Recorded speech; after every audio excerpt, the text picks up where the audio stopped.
Alors ça fait très longtemps que j'ai pas pris le temps de revenir sur certains points historiques qui peuvent être intéressants pour tout le monde. Essentiellement, j'avais envie de traiter un grand problème des programmes d'histoire en France, mais aussi un des grands questionnements historiques du XXe siècle, que sont les totalitarismes en général, comment on peut les caractériser, comment d'une certaine manière ils sont apparus et quelles convergences et divergences on peut trouver entre eux. Alors, premièrement, je vous ai mis deux affiches de 1984, le roman de George Orwell, ici adapté en film, où on vous met deux choses. Big Brother is watching you. Big Brother, c'est une espèce de figure symbolique pour l'auteur du livre 1984, George Orwell, de Staline forcément, mais aussi d'Hitler. Au départ, on l'a représenté aussi un petit peu entre les deux, mais c'est un symbole de l'État qui surveille tout le monde. Big Brother, dans le livre, on comprend rapidement que c'est pas un personnage réel, mais c'est un personnage fictif qu'on rend d'une certaine manière immortel pour rendre le régime totalitaire immortel. Alors vous avez certains aspects des slogans que vous pouvez retrouver parfois chez les nazis ou parfois chez les soviétiques, comme ici, la guerre c'est la paix, la liberté c'est l'esclavage, pour rappeler que ce sont des régimes qui considèrent toutes les valeurs libérales et bourgeoises comme des valeurs qui ne méritent pas d'être. Et surtout de fausses valeurs, alors que la véritable liberté, elle est dans le fait que l'individu va se fondre dans la société et va être dirigé par l'État. Donc on va cheminer un petit peu dans l'ensemble de la vidéo sur différents aspects, plus pour vous donner une image globale de ce qu'on appelle totalitarisme et de comment on peut conclure finalement, notamment sur le fait que l'Italie n'est pas réellement un totalitarisme, qui est donc l'Italie fasciste, un régime différent du régime nazi allemand et du régime soviétique du RSS. Alors les origines de la prise du pouvoir des différents régimes qu'on a étudiés ici sont vraiment diverses dans les trois cas différents qui nous intéressent. Par exemple, la marche sur Rome de Mussolini, elle se fait avant tout dans un contexte d'après la Première Guerre mondiale où l'Italie s'est globalement appauvrie, beaucoup endettée, n'a pas eu les territoires auxquels elle pensait avoir droit en se rangeant du côté des vainqueurs français et britanniques. Donc la contestation et la crise sociale amènent les fascistes avec Mussolini, qui a une origine socialiste à la base, à marcher sur Rome pour imposer le pouvoir du nouveau parti et faire pression sur l'État italien de l'époque pour que Mussolini soit nommé justement un Premier ministre. Alors, cette marche sur Rome, elle se fait avec des milices qui vont exercer une pression très très forte et qui vont imposer Mussolini comme chef d'État sans qu'il y ait réellement là, dans ce cadre-là, de vote, ni d'élection. En même chose concernant le parti nazi, on a d'abord un mouvement qui se constitue autour de la personne d'Adolf Hitler, un vétéran de la Première Guerre mondiale qui était un sous-officier relativement sans importance, mais un personnage qui va recevoir d'une certaine manière la sympathie de beaucoup d'anciens combattants allemands, et qui va réussir à constituer sur le modèle de Mussolini, qui est sa principale inspiration, un groupe qui est entre partis et groupes paramilitaires, dans lequel ces anciens combattants vont rejouer d'une certaine manière la victoire et le fait d'être ensemble sous les uniformes, sous les drapeaux, la victoire qui leur a été volée par le traité de Versailles, qu'Hitler appellera toujours un diktat. Hitler en plus va surfer sur l'antisémitisme qui était relativement moins important dans l'Allemagne des années 10-20, et qui va servir un peu de ciment idéologique au parti, en faisant régulièrement défiler justement les SA, qui vont être le groupe qui va porter militairement et physiquement le parti dans les années 20. Mais ça va rester un parti très minoritaire. Dans les années 20, qui atteindra rarement plus de 2%, Hitler sera emprisonné après son putsch raté de la brasserie de Munich, et au final on n'arrivera pas encore à constituer un mouvement de masse autour du parti nazi, mais un mouvement qui intéresse les Allemands les plus radicaux, ceux qui ont été le plus blessés par le traité de Versailles. Côté soviétique, c'est relativement différent. Le Parti communiste de Russie a longtemps été interdit à l'époque du Tsar. Une fois que la révolution de février 1917 a eu lieu et que divers partis de gauche et anti-tsaristes se disputent le pouvoir, les communistes vont lancer une nouvelle révolution en octobre, avec le retour de Lénine qui a été rendu possible peu de temps avant par la paix et la fin de la guerre avec l'Allemagne. Et Lénine et Trotsky vont lancer une véritable guerre civile contre tous les autres partis et exterminer tous ceux qui peuvent s'opposer à eux. Alors, les bolcheviks vont très tôt s'organiser en tant que parti aussi militarisé, où l'armée rouge va jouer un rôle primordial pour encadrer les gens. Et l'origine du pouvoir, si on peut trouver justement un point commun aux trois systèmes et aux trois partis, c'est vraiment cette force, ce culte de la force, de l'armée et des groupes armés. L'armée rouge pour les bolcheviks, les SA pour les nazis et les chemises brunes pour les fascistes. On a tout un ensemble justement de facteurs qui font que l'origine du pouvoir, même si elle se fait dans un cadre parfois moins contraint que la guerre civile chez les bolcheviks, elle va se faire sous une certaine contrainte par des troupes ou par des gens qui sont armés et qui simulent un peu le fait d'être soldats. Et c'est un peu la marque de fabrique de ces régimes. Alors, les causes de l'arrivée au pouvoir des différents dirigeants sont vraiment variables.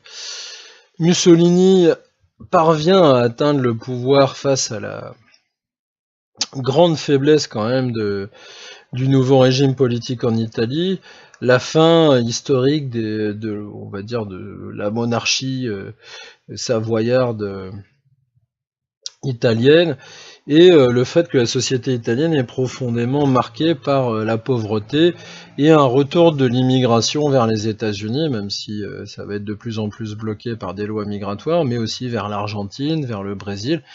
Les Italiens fuient, et face à ça, Mussolini va réussir à capter le mécontentement assez facilement.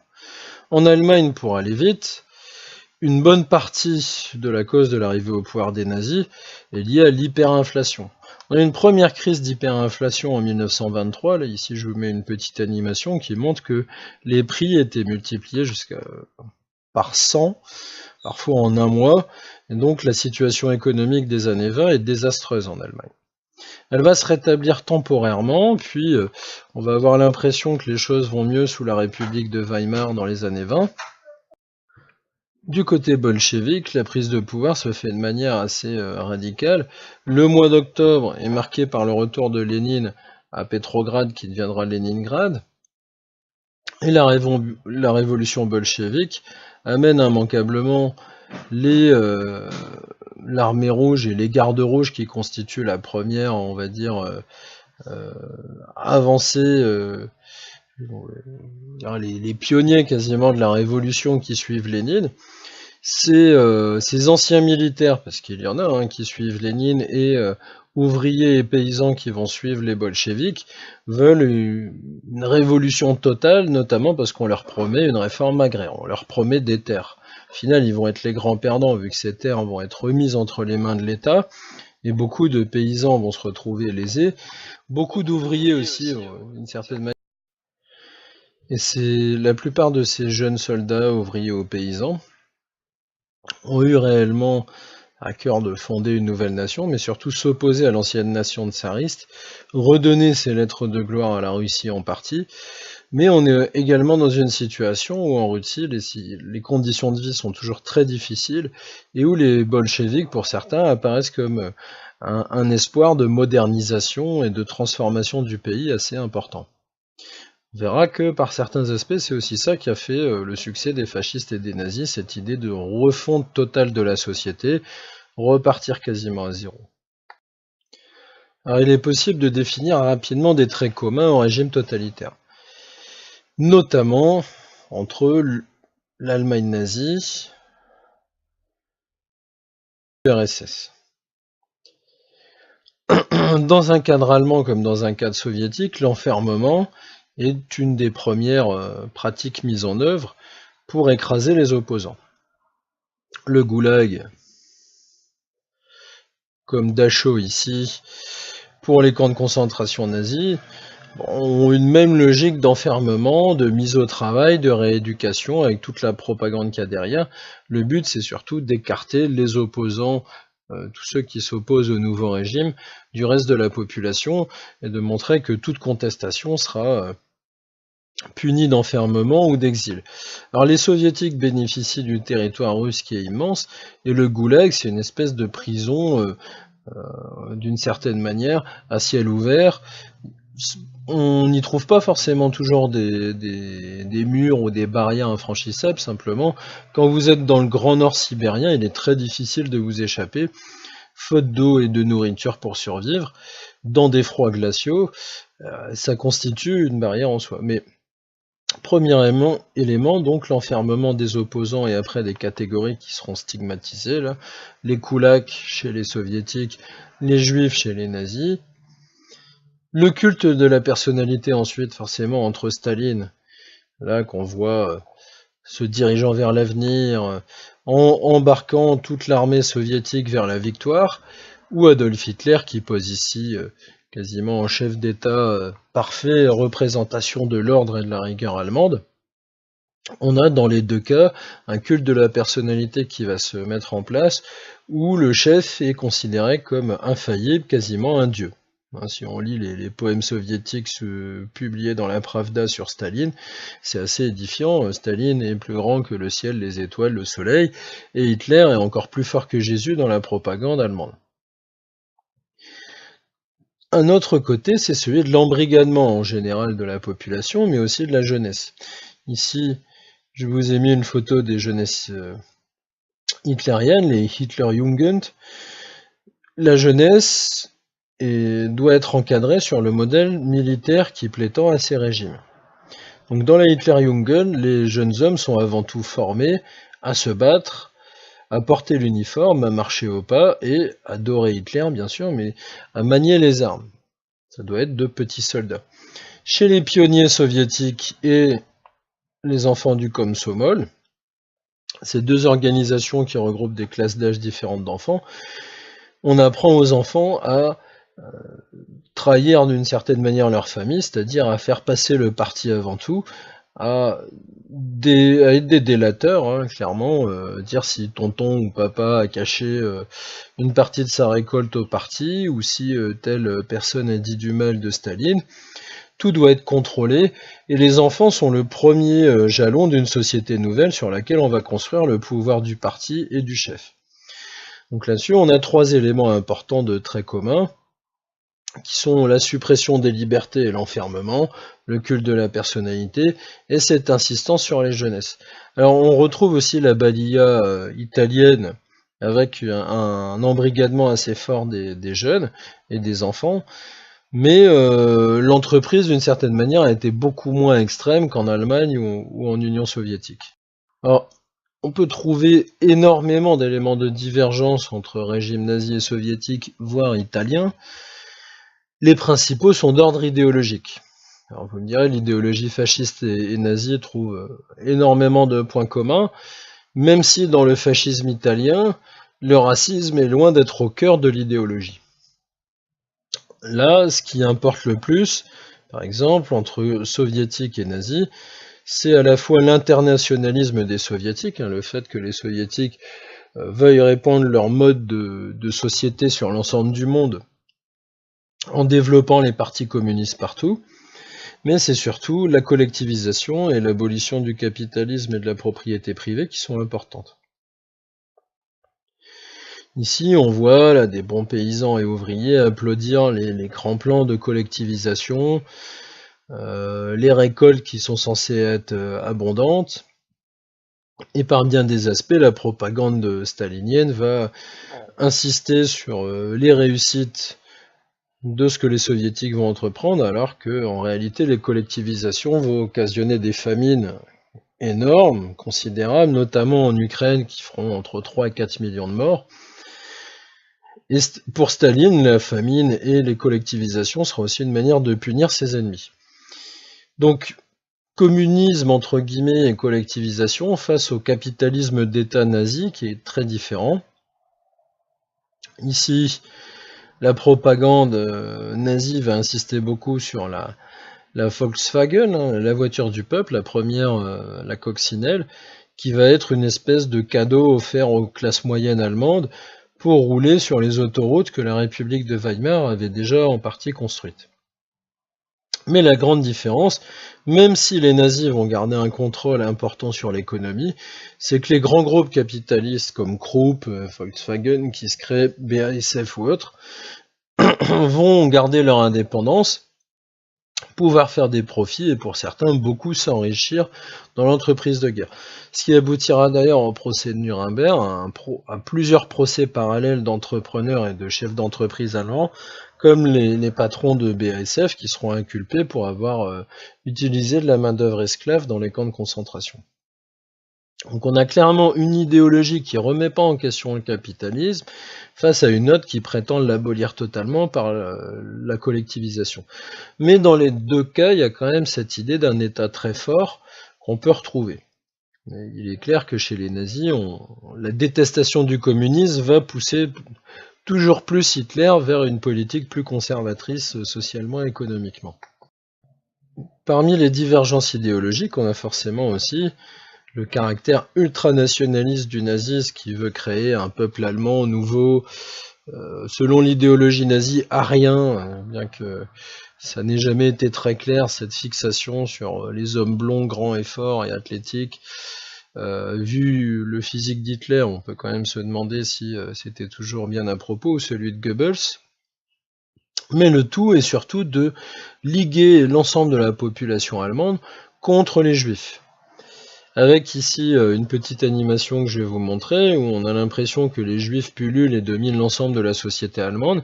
Il faut imaginer qu'au moment de la prise de pouvoir d'Hitler, il n'y a pas plus de 500 000 juifs en Allemagne, sur 70 millions d'habitants sur l'Allemagne de l'époque, avant l'annexion de l'Autriche, et qu'il y a en réalité très très peu de juifs qui ont accès à des positions sociales élevées. L'immense majorité des juifs qui sont arrivés, pour certains de Pologne ou d'autres pays d'Europe centrale, au XIXe siècle en Allemagne, ce sont des petits commerçants, des petits artisans, des horlogers ou autres, donc on ne peut pas imaginer qu'un tel complot fonctionne en termes idéologiques, et pourtant ça a été abondamment matraqué par les nazis, avec une idéologie raciste héritée du 19e qui va finir par inclure l'ensemble du monde. Hein.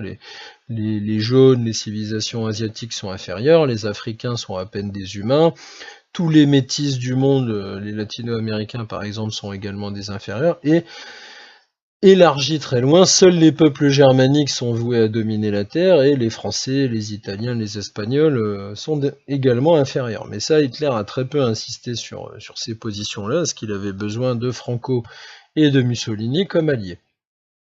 Alors, ce genre de petite animation entend montrer au peuple allemand que les Juifs ont corrompu l'ensemble de la société allemande, l'art, la littérature, et que ce qui était grandiose, mettons, au XVIIIe siècle, est devenu totalement corrompu, que les Juifs ont également transformé l'industrie allemande par la financiarisation, et on rend clairement responsables les Juifs de la crise de 29, ce qui est quand même un comble quand on sait qu'elle vient de Wall Street et des États-Unis, et que les Allemands étaient très dépendants des crédits américains, ils s'en sont assez abondamment gavés.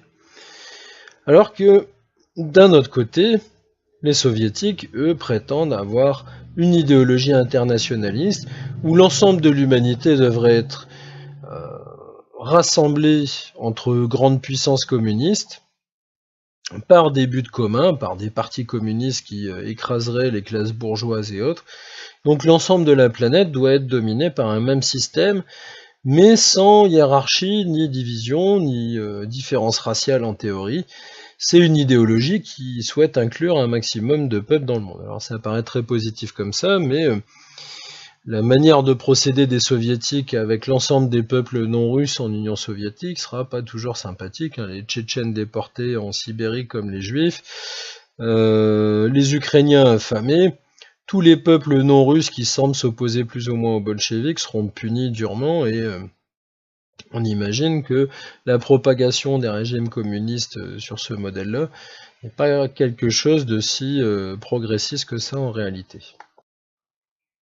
Alors, afin de faire un dernier tour d'horizon sur des divergences plus criantes, c'est vrai que j'ai peu insisté sur les convergences, on va le voir dans un bilan final, on a des divergences tout de même majeures, comme la place des femmes.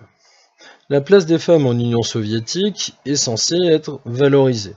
Les soviétiques expriment une égalité des sexes théorique, ce qui va amener d'ailleurs l'armée rouge à utiliser abondamment les femmes durant la Seconde Guerre mondiale. Ça fera en partie la supériorité des soviétiques sur le terrain, vu que quand une bonne partie des hommes auront été massacrés ou faits prisonniers par les Allemands, les femmes, à l'arrière des troupes allemandes, les harcèleront avec des actions de guérilla et de résistance.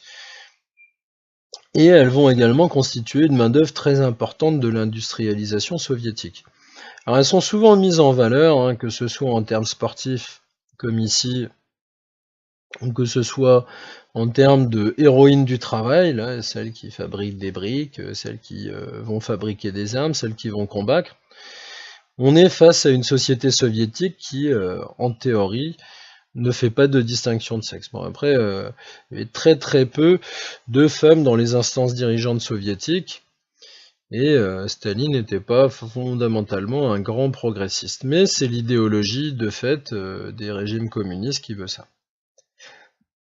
Autre divergence importante, la fascination d'Hitler pour l'industrie et les grandes entreprises, qui vont placer clairement celle-ci dans un rapport de corporatisme avec l'État, c'est-à-dire que l'État commandera énormément d'armes, de machines, de voitures ou autres à ces entreprises qui en retour suivront le parti un peu aveuglément, comme dans l'Italie fasciste avec le groupe Fiat. Alors Hitler ici est fasciné par la coccinelle, c'est quelque chose que je vous ai montré également précédemment. Cette industrie allemande et l'économie allemande fondée sur cette entente des grands groupes et du parti nazi constituent une divergence importante parce que le monde ouvrier allemand va être mis au service du nationalisme. Un peu comme en Union soviétique, mais avec des contreparties financières au début certaines, c'est-à-dire que Hitler va tout de même, dans cette espèce d'échange de bons procédés, obtenir des augmentations de salaire des ouvriers ou autres, et ça va s'emballer dans l'économie de guerre nazie des premières années, qui sera aussi une économie prédatrice de toutes les ressources de l'Europe. Mais pendant un temps, il y a une amélioration justement des conditions de vie des travailleurs allemands, tout en n'abaissant pas réellement celui des classes favorisées en Allemagne. Qu'en Allemagne, on essaie surtout de protéger la base du soutien au parti nazi, donc des personnalités les plus à même de soutenir Hitler et sa politique. Une autre différence, c'est le degré de contrôle sur la société. Ce qui nous ramène ici à l'Italie, dans la mesure où le parti fasciste va constituer à la fois une entité qui va se répandre dans l'ensemble de la société, les entreprises, les syndicats, l'abolition de la pluralité politique et du syndicalisme, mais en même temps avec un degré de contrôle sur les gens, sur leur vie quotidienne, sur l'opinion, sur la presse, qui sera beaucoup moins dur et intense qu'en Allemagne nazie ou en Union soviétique, ou alors là en Union soviétique on supprime toute forme de presse ou d'opinion, on va même parfois exiger des artistes qui expriment uniquement une pensée communiste, marxiste. On va exiger jusqu'à des danseurs parfois de montrer comment on peut danser en bon marxiste. En Italie, le degré de contrôle sur la société est loin d'être aussi poussé, là où en Union soviétique, parfois, on va jusqu'à dénoncer son voisin pour une mauvaise blague sur Staline et l'envoyer au goulag. Là où on va punir des millions et des millions de soviétiques de cette manière, ou en Allemagne, on tue, on emprisonne tous les opposants possibles sur délation avec des appareils politiques qui sont quand même très performants, hein, la Gestapo ou le NKVD en Union soviétique, vont être extrêmement habiles pour faire la traque de tous ceux qui peuvent s'opposer au régime, même parfois d'emprisonner arbitrairement des gens qui n'ont rien fait, mais il faudra remplir des chiffres et des quotas d'emprisonnement. L'Italie, à contrario, est très loin de ce niveau-là de répression et de contrôle sur la société. Alors je terminerai sur cette comparaison, avant de vous proposer certainement à l'avenir une vidéo sur la personne d'Hitler et prochainement sur celle de Staline, en rappelant des faits assez simples. Le parti fasciste italien qui inspire le parti nazi impose un état total, Stato totale. Ça signifie que pour atteindre ce but de redonner sa grandeur à l'Italie, les citoyens doivent accepter de se fondre dans l'État, de faire d'une certaine manière qu'un, pour que les désirs des individus passent après l'intérêt général. Les ennemis intérieurs sont très peu nombreux. Ça signifie avant tout que les juifs italiens ne sont pas inquiétés avant qu'Hitler et les troupes allemandes occupent l'Italie. Les opposants politiques, qui étaient pour la plupart des communistes et des socialistes, sont exécutés, mais de l'ordre de 50 000 personnes. C'est très peu, on va le voir, comparé aux nazis et aux soviétiques. Et on a des méthodes d'une dictature, comme il pouvait y en avoir dans certains pays, notamment comme l'Espagne le connaîtra avec Franco, assez classique.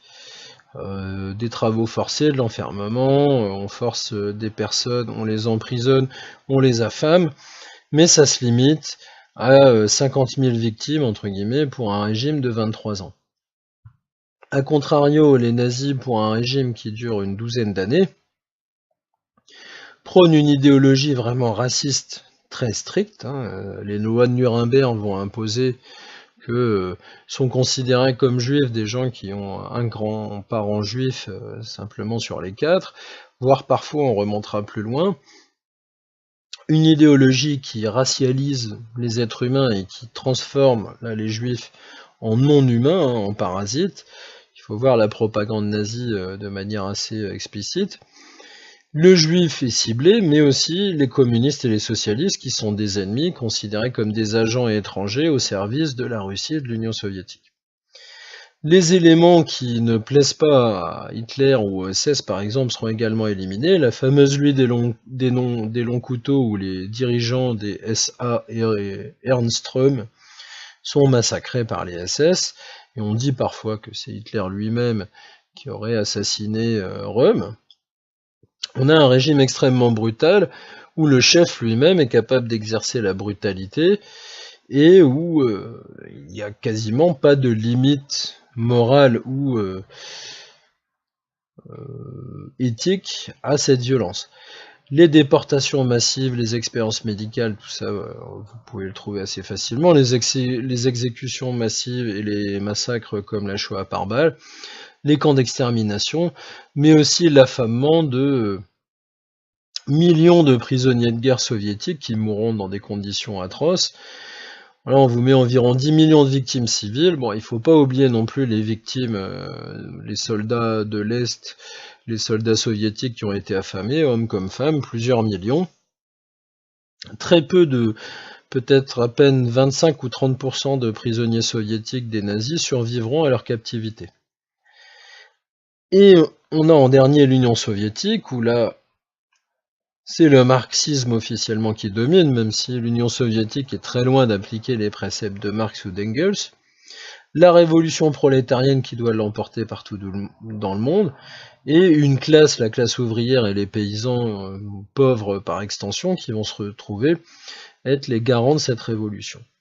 Alors là, l'ennemi particulier, il est étrange pour certains, parce que le Kulak, c'est un paysan soi-disant riche. Ces gens-là seront exterminés en tant que classe dans les goulags. Comme une partie de la bourgeoisie, Staline veut écraser les anciennes classes dirigeantes pour mieux dominer la classe dirigeante soviétique qu'il préside. Tous ceux qui s'opposent à Staline aussi sont massacrés, un peu sur le modèle des SA et de Röhm qui s'opposaient en partie à Hitler. Et enfin, le bilan, si on le fait un petit peu là, les violences soviétiques, le goulag, l'enfermement, les déportations, les famines, les grandes purges, la terreur stalinienne, on arrive à une vingtaine de millions de morts sur un régime de 25 ans également. Bon, si le régime nazi avait duré, il est probable qu'il se soit également pas trop mal débrouillé de ce côté-là. Mais heureusement pour l'ensemble de l'humanité, on s'est arrêté à quelque chose de relativement inférieur à ce que les soviétiques ont été capables de produire. Alors, il est clair que deux régimes apparaissent comme bien plus similaires, les régimes nazis et le régime soviétique, dans la répression, l'enfermement, l'encadrement, l'idéologie intransigeante, l'écrasement des expressions contraires et individuelles, qui font que les totalitaristes sont beaucoup plus nazis et soviétiques que fascistes. Les fascistes restent d'une certaine manière dans un état totalitaire qui n'est pas complet, qui est en ça assez proche de l'Espagne des années 40, où on a un état fasciste, mais dont le degré de contrôle sur la société est limité, et notamment limité par l'Église catholique. Donc voilà, sont des considérations assez générales, mais on peut les approfondir à travers d'autres travaux et en se référant à tout un tas d'autres documents qu'on trouve assez facilement sur la toile et en vidéo, qui permettent justement de se faire une idée assez concrète de ce que sont les totalitarismes.